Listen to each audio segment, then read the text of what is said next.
Cess and surcharges. അപ്പൊ ഈ cess and surcharges എങ്ങനെയാണ്? ഇത് കോൺസ്റ്റിറ്റ്യൂഷനിലാണ് സെസ് എന്ന് പറയുന്നത് എ ടാക്സ് ഓൺ ടാക്സ് ആണ് എസ് എന്ന് പറയുന്നത്. അങ്ങനെ ഒരു ടാക്സ് ഓൺ ടാക്സ് തന്നെയാണ് സർചാർജ്. അപ്പോൾ ഫോർ എക്സാമ്പിൾ നമ്മൾ പിന്നെ സേവനങ്ങളിൽ ഒരുപാട് കാര്യങ്ങളിൽ, അതായത് കേന്ദ്ര ഗവൺമെന്റ് ഒത്തിരി കാര്യങ്ങളിൽ സെസ് ഏർപ്പെടുത്തുന്നുണ്ട്. അപ്പൊ ആ സെസ് എന്ന് പറഞ്ഞാൽ 2017-18 22-23 ഇടയ്ക്ക് 133% ഇൻക്രീസ് ആണ് സെസ്സിൽ ഉണ്ടായത്. അപ്പോൾ അങ്ങനെ ഈ സെസ് 133% വർധന ഉണ്ടായി. അതുപോലെ തന്നെ സർചാർജിലും വലിയ വർധന ഉണ്ടായി. അതാണ് ശ്രീ ബാലഗോപാൽ കഴിഞ്ഞ ദിവസം പത്രസമ്മേളനത്തിൽ പറഞ്ഞത്. 15,40,000 കോടിയാണ് സെസ്സും സർചാർജും വഴി 2014-15, 2023-24 ഇത്രയും കാലഘട്ടത്തിനിടയ്ക്ക് കേന്ദ്രം പിരിച്ചത് 15,40,000 കോടി സെസ് ആൻഡ് സർചാർജ്. ഇത് അങ്ങനെ പിരിക്കാതെ നികുതിയായി പിരിച്ചിരുന്നെങ്കിൽ അത് സെൻട്രൽ പൂളിൽ വരും. സെൻട്രൽ പൂളിൽ വരുന്നത് നികുതിയാണ്. അതേസമയത്ത് സെസ്സും സർചാർജും സെൻട്രൽ പൂളിൽ വരില്ല. കാരണം കോൺസ്റ്റിറ്റ്യൂഷണലായിട്ട് തന്നെ സെസ്സും സർചാർജും കേന്ദ്രത്തിന് പിരിക്കാം, സംസ്ഥാനത്തിന് പിരിക്കാം. പക്ഷെ കേന്ദ്രം പിരിക്കുന്നത് സംസ്ഥാനവും കേന്ദ്രവും തമ്മിൽ ഒന്നിച്ച് നടത്തുന്ന പ്രോഗ്രാം, ഷെയർ ചെയ്ത് നടത്തുന്ന പദ്ധതികളുടെ ഫിനാൻസിങ്ങിന് വേണ്ടി വേണം അത് ഉപയോഗിക്കാൻ എന്നുണ്ട്. അപ്പോൾ കേന്ദ്രം എന്താണ് ചെയ്തത്? സെസ് ചാർത്തി കൂടുതൽ സെസ് ചാർത്തുമ്പോൾ എങ്ങനെയാണ് സംസ്ഥാനങ്ങൾ പ്രതിസന്ധിയിലാകുന്നത്? അവർക്ക് നികുതി ചുമത്താനുള്ള സാധ്യത കുറയും. കേന്ദ്രം, അതായത് പെട്രോളിയം ഉൽപ്പന്നങ്ങളുടെ കേസ് തന്നെ എടുക്കാം. കേന്ദ്ര നികുതിയുണ്ട്, അതിൻ്റെ കൂടെ തന്നെയാണ് cess, petroleum cess, diesel cess രണ്ടുമുണ്ട്. ആ രണ്ട് സെസ്സും ഇതും നിൽക്കുമ്പോഴാണ് വേണം സംസ്ഥാന ഗവൺമെന്റിന്റെ, ഇപ്പൊ GST കയറാത്ത ഉൽപ്പന്നങ്ങളാണല്ലോ പെട്രോളിയവും ഇതും. അപ്പൊ ഈ പെട്രോളിയം ഉൽപ്പന്നങ്ങൾ GSTയിൽ കയറാത്തതായത് കാരണം സംസ്ഥാനത്തിന് നികുതി ചെലുത്താം. പക്ഷെ ഓൾറെഡി കേന്ദ്രം വലിയ തരത്തില് നികുതിയും സെസ്സും ഏർപ്പെടുത്തിയിരിക്കുന്നത് കൊണ്ട് അതിനു മുകളിൽ വേണം സംസ്ഥാനം നികുതിയും സെസ്സും ഏർപ്പെടുത്താൻ. അപ്പൊ സംസ്ഥാനത്തിന് പരിമിതിയുണ്ട്. അങ്ങനെയാണ് പലതിനും കേന്ദ്രം സെസ്സും നികുതിയും ചുമത്തി, അതിന് മുകളിൽ സെസ്സും ചുമത്തി. അപ്പൊ സംസ്ഥാനങ്ങൾക്ക് നികുതി ചുമത്താനോ സെസ് ചുമത്താനോ ഉള്ള ആ ഒരു സാധ്യത സപ്രസ് ചെയ്യുക ചെയ്യുന്നത്.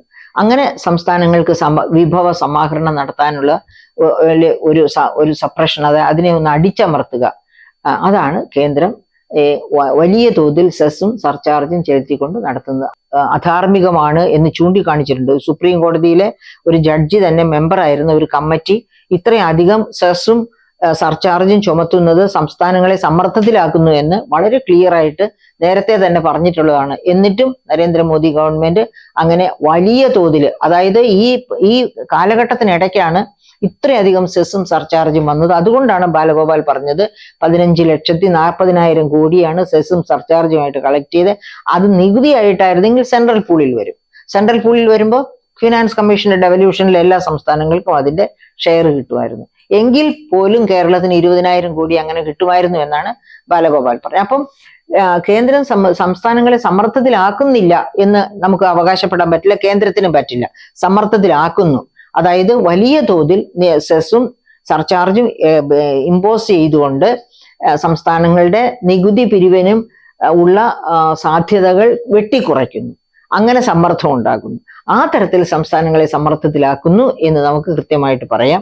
അതല്ലാതെ ഫിനാൻസ് കമ്മീഷന്റെ ഡെവല്യൂഷൻ അനുസരിച്ചല്ല സമ്മർദ്ദം ഉണ്ടായിട്ടുള്ളത്. അപ്പൊ ഈ തരത്തിൽ ഈ ഒരു വശം, ഈ സെസ്സിന്റെയും സർചാർജിന്റെയും വശം പിന്നെ അതാണ് ബാലഗോപാലിന്റെ, അതായത് നമ്മുടെ കേരളത്തിന്റെ എന്താ പറയുക അഡ്വക്കേറ്റ് സുപ്രീം കോടതിയുടെ മുൻപിൽ കൊണ്ടുവരുമ്പോൾ, അതുപോലെ ഞാനിപ്പോ നേരത്തെ പറഞ്ഞല്ലോ ഒരു സുപ്രീം കോടതി ജഡ്ജി തന്നെ ഇതിനെ പ്രതികൂലിച്ച്, അതായത് കേന്ദ്രം വലിയ സമ്മർദ്ദത്തിലാക്കുന്ന സംസ്ഥാനങ്ങളെ എന്ന് പറയുന്ന ഒരു വിധി പുറപ്പെടുവിച്ചിട്ടുണ്ട്.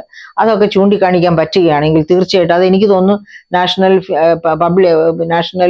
എന്താ പറയുക NIPAP, national institute of public finance and പോളിസിയുടെ അവരുടെയൊക്കെ പഠനങ്ങളിലൊക്കെ കാണും അത്. അപ്പൊ അവരെയൊക്കെ ഡിസ്കസ് ചെയ്തിട്ടായിരിക്കും കപിൽ സിബൽ വാദിക്കുക. അങ്ങനെ വാദിക്കുമ്പോൾ ഇതൊക്കെ പുറത്തു വരും. അങ്ങനെ ആകുമ്പോൾ കുറച്ച് സംസ്ഥാനങ്ങൾക്ക് അനുകൂലമായ, അതായത് സെസ്സും സർചാർജും ചാർത്തുന്നത് നിങ്ങൾ കുറച്ച് കുറയ്ക്കണം എന്ന് കേന്ദ്രത്തോട് തീർച്ചയായിട്ടും സുപ്രീം കോടതി പറയാനാണ് സാധ്യത. പക്ഷെ ഇത് സെൻട്രൽ ഗവൺമെന്റിന്റെ മുമ്പിൽ ഈ ഇഷ്യൂ എന്നപ്പോൾ അവരത് മറയ്ക്കും, അവരത് സപ്രസ് ചെയ്യും. കാരണം സെസ്സും സർചാർജും കണ്ടമാനം അടിച്ചേൽപ്പിക്കുന്നു, അത് സംസ്ഥാനങ്ങളെ സമ്മർദ്ദത്തിലാക്കുന്നു എന്ന് വിളിച്ചു പറയാൻ അവർ തയ്യാറാവില്ല. അങ്ങനെയായി ഇന്നലത്തെ ചർച്ച പരാജയപ്പെട്ട് കാണും. അഥവാ ഇക്കാര്യം വളരെ കൃത്യമായിട്ട് അവതരിപ്പിക്കാൻ ശ്രീ ബാലഗോപാൽ പരാജയപ്പെട്ട് കാണും. എന്താണെന്ന് നമുക്ക് അറിഞ്ഞുകൂടാ. അപ്പൊ അങ്ങനെ ഒക്കെയാണ്. എന്തായാലും ഇതിനകത്ത് നമുക്ക് കുറച്ചൊക്കെ ഗെയിൻ ഉണ്ടാകും. ധനപ്രതിസന്ധിക്ക് അതായത് മറ്റ് സംസ്ഥാനങ്ങൾക്ക് നമുക്ക് ഒരുപോലെ തിരിച്ചടി ഉണ്ടായിട്ടുള്ളൂ കേന്ദ്രത്തിന്റെ സെസ്സും പിന്നെ സർചാർജും വഴി. അല്ലാണ്ട് കേരളത്തിന് മാത്രമായിട്ട് ഒരു പ്രതിസന്ധിയും അതുവഴി ഉണ്ടായിട്ടില്ല. പക്ഷെ എല്ലാ സംസ്ഥാനങ്ങളെയും പ്രതിസന്ധിയിലാക്കിയിട്ടുണ്ട്. അപ്പൊ നമ്മുടെ സംസ്ഥാനത്തെ റവന്യൂ മൊബിലൈസേഷനുള്ള ചാൻസസിലെ ഒരു സമ്മർദ്ദം ചെലുത്താൻ കേന്ദ്രത്തിന് പറ്റി. ആ അർത്ഥത്തിൽ കേന്ദ്രവും കൂടി നമ്മുടെ ധനപ്രതിസന്ധിക്ക് ആക്കം കൂട്ടി എന്ന് നമുക്ക് പറയാം.